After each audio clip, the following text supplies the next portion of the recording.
What's up, everyone? My name is Will, and I like to talk about music.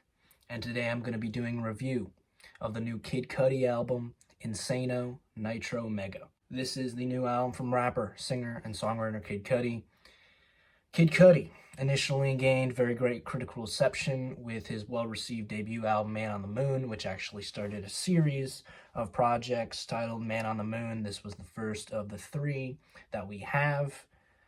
He also released a recent project titled Insano that had some fairly mixed reviews. I think it was clear that Cudi just did not bring anything too surprising to the table that wasn't already expected of him. It basically featured more of the same from him with some inconsistent songwriting across that track list. And this is coming from a guy who was doing Speeding Bowling to Heaven back in 2015, an album that, while it did receive horrible reception, it definitely did show that Cudi was not afraid to try different things when he was going in this weird alternative rock thing with these crazy-ass skits coming out of nowhere. It was absolutely insane, but it did show that he was willing to do some risks that would completely turn some of his fans away from his music altogether. However, despite that mixed reception on Insano, Cudi thinks that there was so much fire that he was cooking during these sessions that he can just give us all these B-sides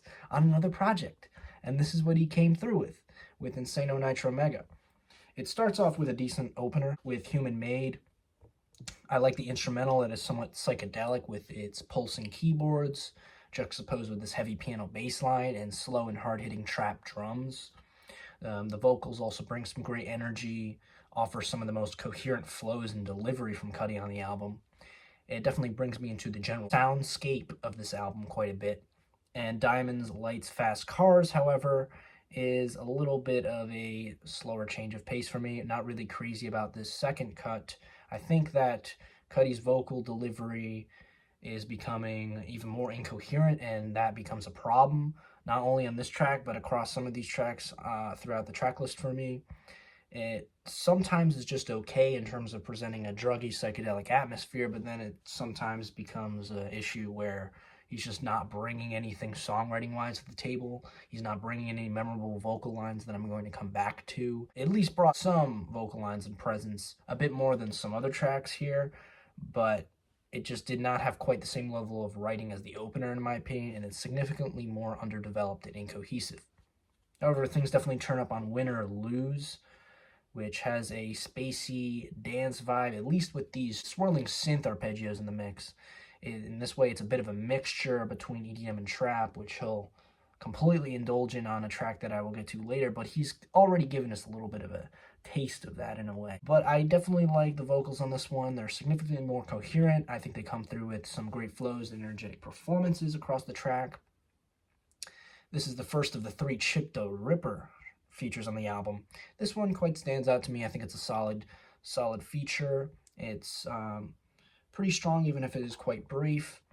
And the hook on this track is pretty notable, features a solid delivery from Cudi as well. Chunky is also a pretty good vibe, not one of my personal favorites on the track list. It has this intriguing, messy, and somewhat cluttered instrumental, but not particularly in a bad way. It's an intriguing mix between these guitars and metallic percussion. The progression here definitely needs some fleshing out, even if there is a soaring vocal hook from Cudi that I like quite a bit. I just think it generally becomes a little bit monotonous due to its stagnant and bland progression.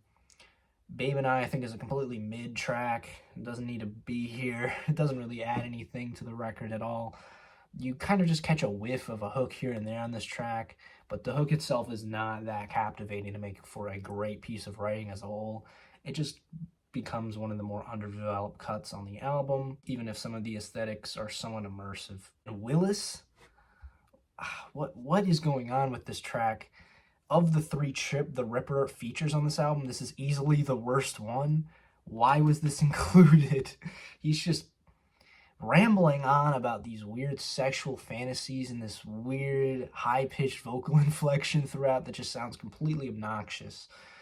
There's no structure or cohesion to the track. The lyrics are completely unfocused. Instrumentals are unfocused. And it's all over this sleepy and bland synthetic instrumental.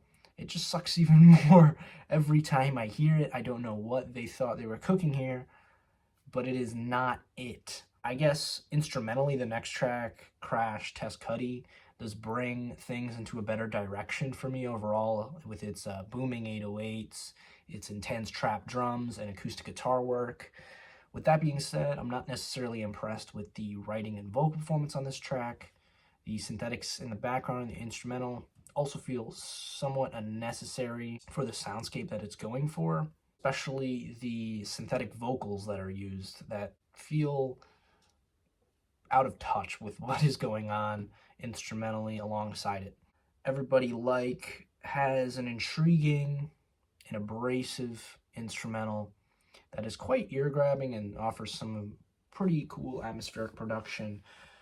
But I think as soon as the vocals start, I'm just not really into the song as much. Even if it is kind of a fun hook, I just don't think it's that strong on a fundamental level.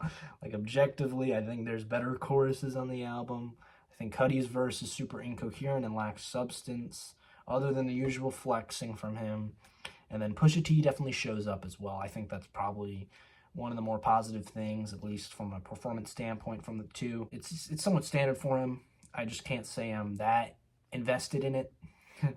I think that the instrumental alone and the production of the track is the most intriguing thing that I can get behind here. Then we get to Electrowavebaby 2.0, which is a reworking of a previous track from him, and he gives an EDM direction with this one, so over the top that it almost becomes tacky. Okay, maybe it does become tacky, but hear me out here. I don't know why, but this one just kind of scratches an itch for me, okay? It might be a hot take. It's a very hot take, okay? But I'm kind of messing with this track. It's a crazy experiment for Cudi, but I would be lying if I said I didn't think it worked, because I think it kind of does work. It actually feels like a nice breath of fresh air in the midst of some of these underdeveloped tracks that don't really feel like they have a clear progression to them. This one definitely feels like it has a great sense of direction. I think it has a good progression. I'm really loving Cudi's vocal lines on this track as well.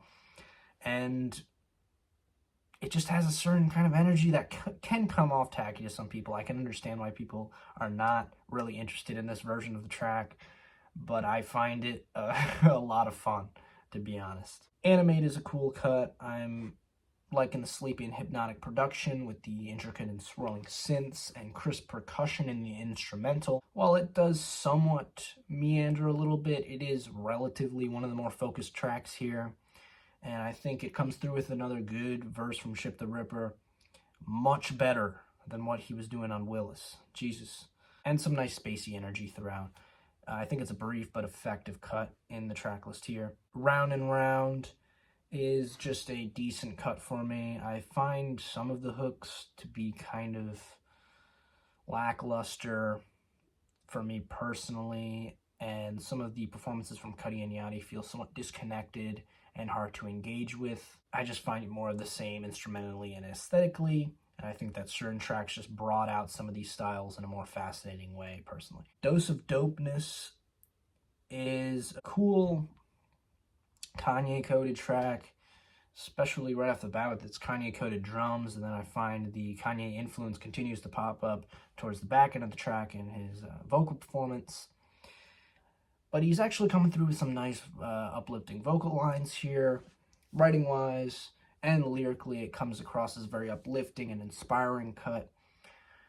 It's not bad. I find it to be quite a solid track, but I think still needs something more to make it work as a cohesive package. I'm not completely invested in the songwriting as some other cuts here. And Rocket, which came from 2011 sessions, goes into an alternative rock bag with its pump guitar riffs, and he also incorporates some string sections into the mix, which gives a strange juxtaposition between rock and a tinge of classical as well.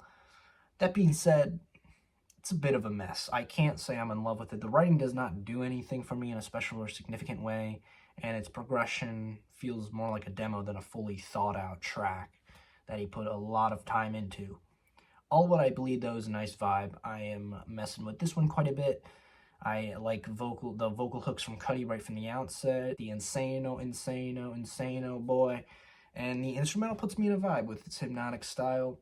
All My Life features some more guitar-led instrumentation, but in a less aggressive way and more tasteful way than what Rocket brought to the table. It's somewhat meditative throughout. I wouldn't say it excites me too much, however. I appreciate some of the melodic elements present in Cudi's vocal performance and the overall production of the track. I Just Want to Get is a pretty nice cut as well. I appreciate the moody energy in some of the performances present here, which also complement the instrumental quite a bit. There are some very nice light synth licks, which are responded to by these soothing back vocals as well.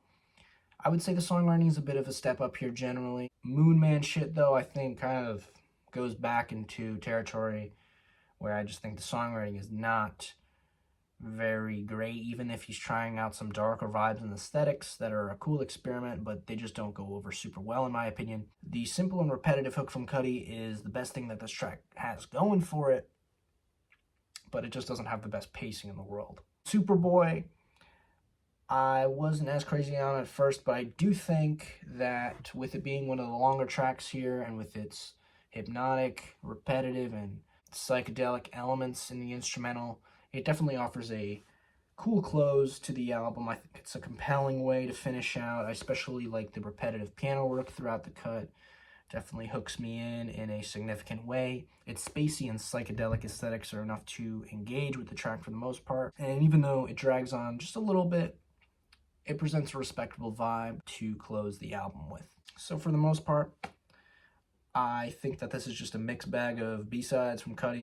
But with that being said, I'm enjoying some of the variety across this album. I think there are some good ideas here and there. It seems like he's somewhat experimenting more than what he was doing on his last album, which is a step in the right direction for him a little bit, even if some of them don't pan out.